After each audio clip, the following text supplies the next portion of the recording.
Good afternoon and welcome to the Chairman Speaks. I am Subhash Jangala, Joint Director in the Directorate of Public Relations, Publications and Publicity. We are streaming for the first time from the department's very own communications center, Samvad, here at Mayur Bhavan in New Delhi. With the continuous support of the Central Board of Direct Taxes, the Directorate General of Administration and Taxpayer Services has made Samvad possible. Samvad in Sanskrit means positive discourse.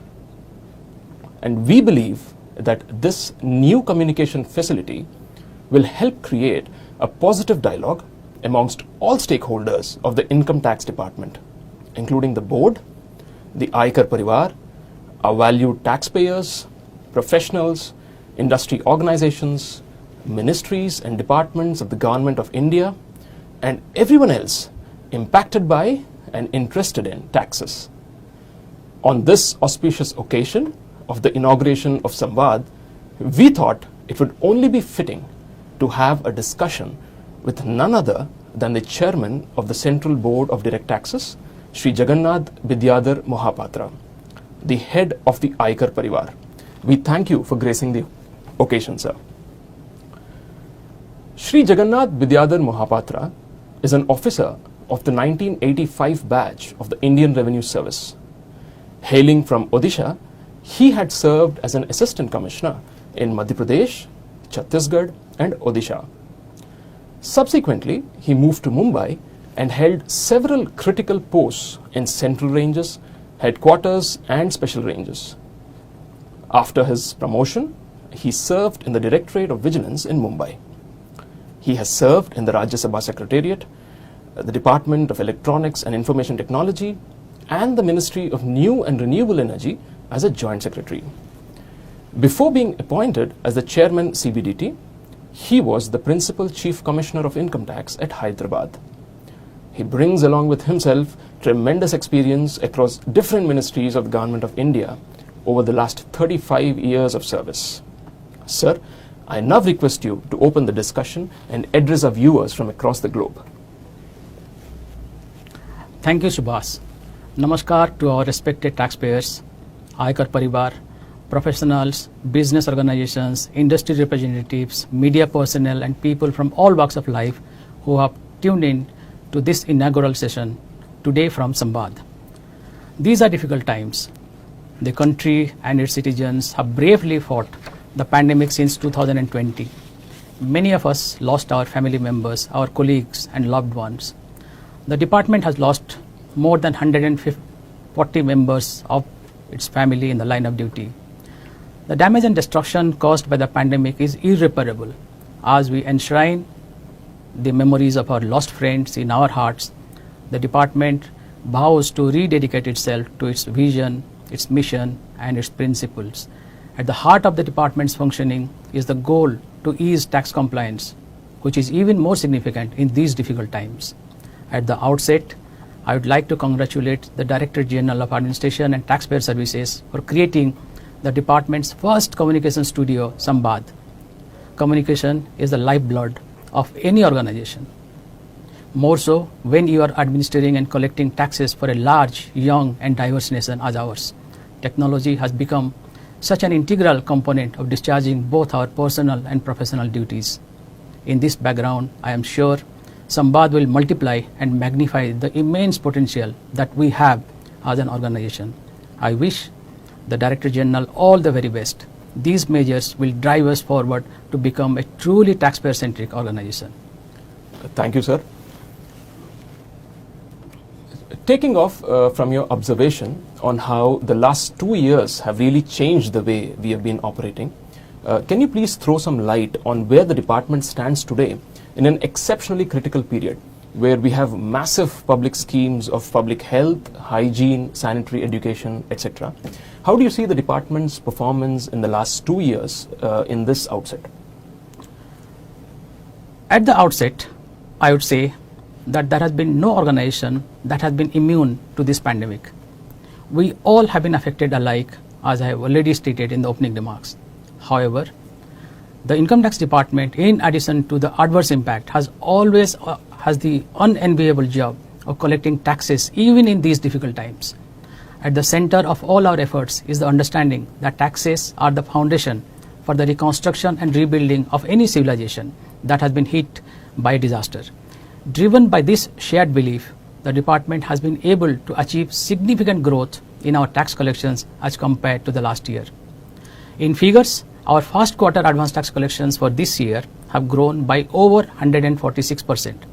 The gross direct tax collections as on 15th of June 2021 have seen a 57% jump over the gross direct tax collections for the same period last year. The net direct tax collections as on 15th of June have seen a jump of 100.4% over the net direct tax collections over the same period last year. But this is, I will say that this is an outcome of several reforms taken in the department over the course of the last several years. The reforms are aimed at easing the tax compliance.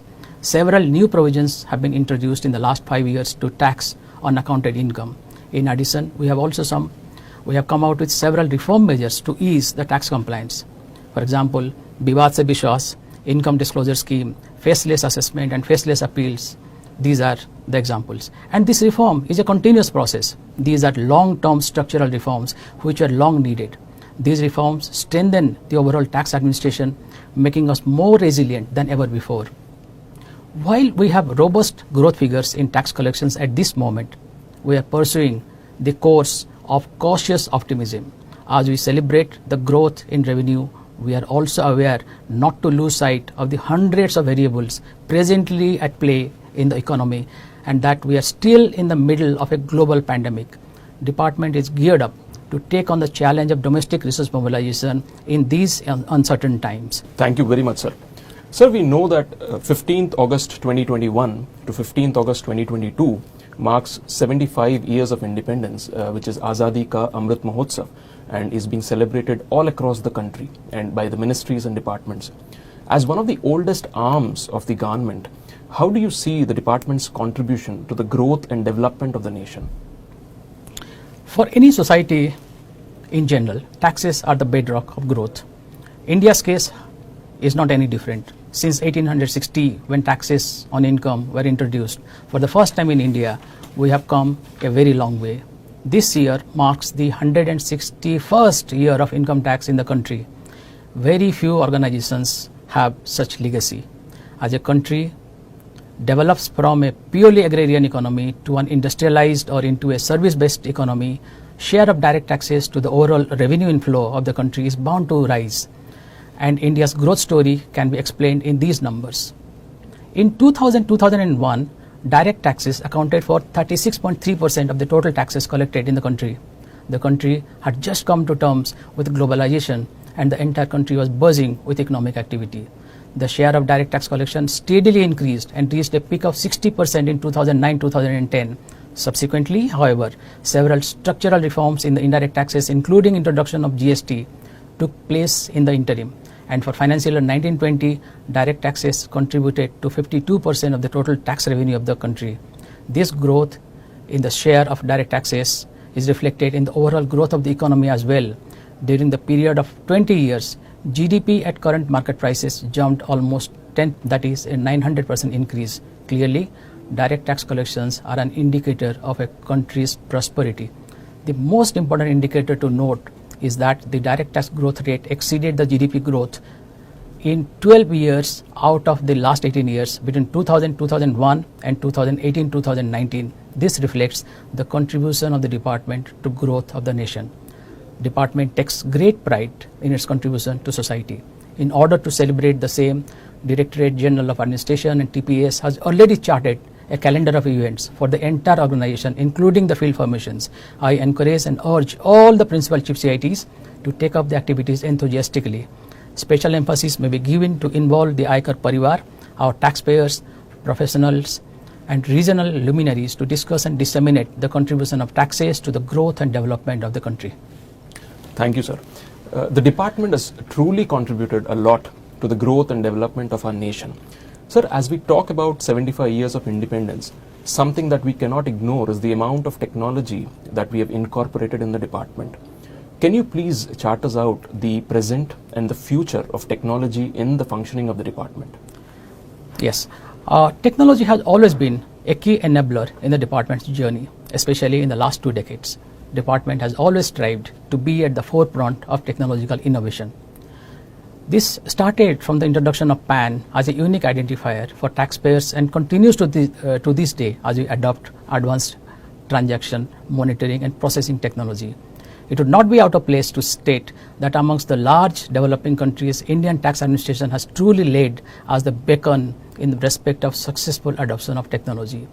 There has been a constant endeavor to emphasize that technology is an enabler.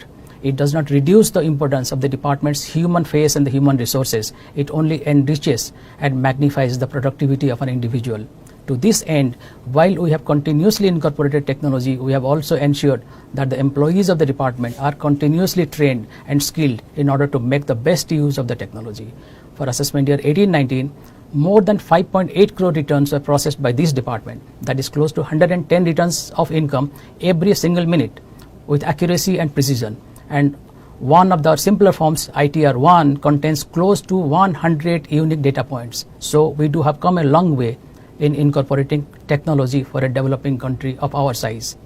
In addition, using technology, we track and integrate millions of financial transactions being conducted across the country into our database to assist both in pre-filling information and in scrutiny and investigation. We are one of the very few tax administrations in the world to have introduced faceless assessment and faceless appeals in order to improve ease of compliance.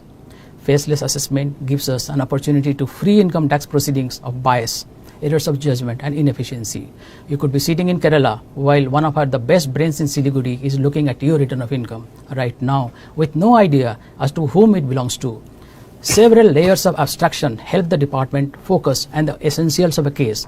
We have brought in transparency, efficiency and effectiveness through faceless assessment. The same applies to faceless appeals as well. We continuously upgrade our internal and external facing systems to stay updated with the latest technology. This reduces the amount of time taken by the taxpayers to comply with their liabilities. We have substantially reduced the amount of time taken to process and issue refunds. All this has been made possible with technology alone, and this is the way ahead. We are proud of our Directorate of Systems that has strived to keep the taxpayer in our focus. Every time there is a change, there are bound to be teething problems. We always work hard to minimize them. The speed at which technology is evolving as we speak, there is a new technology somewhere out there coming to the market, and this directly and indirectly raises the expectations of our taxpayers from the department. It's a continuous challenge, and we are putting our best minds to tackle these challenges and forge our way ahead in this technological era. Thank you, sir. I would now request you to address the members of the Aykar Parivar who have joined the Chairman Speaks from all across the country. My dear Aykar Parivar, we from the apex and the mid-level to the lowest rung of the ministerial staff make the large team. Be it the struggles at life or at work, the team is the only avenue to stay afloat and succeed. The department's birth, development and growth has been possible only through the team's contribution. I, for one, intend unhesitatingly to draw support from the large Aykar Parivar and see the department go further and better. On that note, right off the Captain's Diary, on behalf of the Directorate General of Administration and Taxpayer Services, I would express my sincere gratitude to the Chairman for inaugurating Samvad and agreeing to participate in the first session of the Chairman Speaks.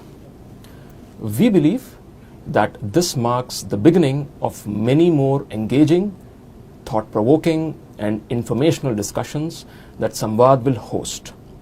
We thank all of you for joining us today on the Chairman Speaks, and do stay connected on the department's social media handles on Facebook, YouTube, Instagram and Twitter for information on the upcoming live sessions.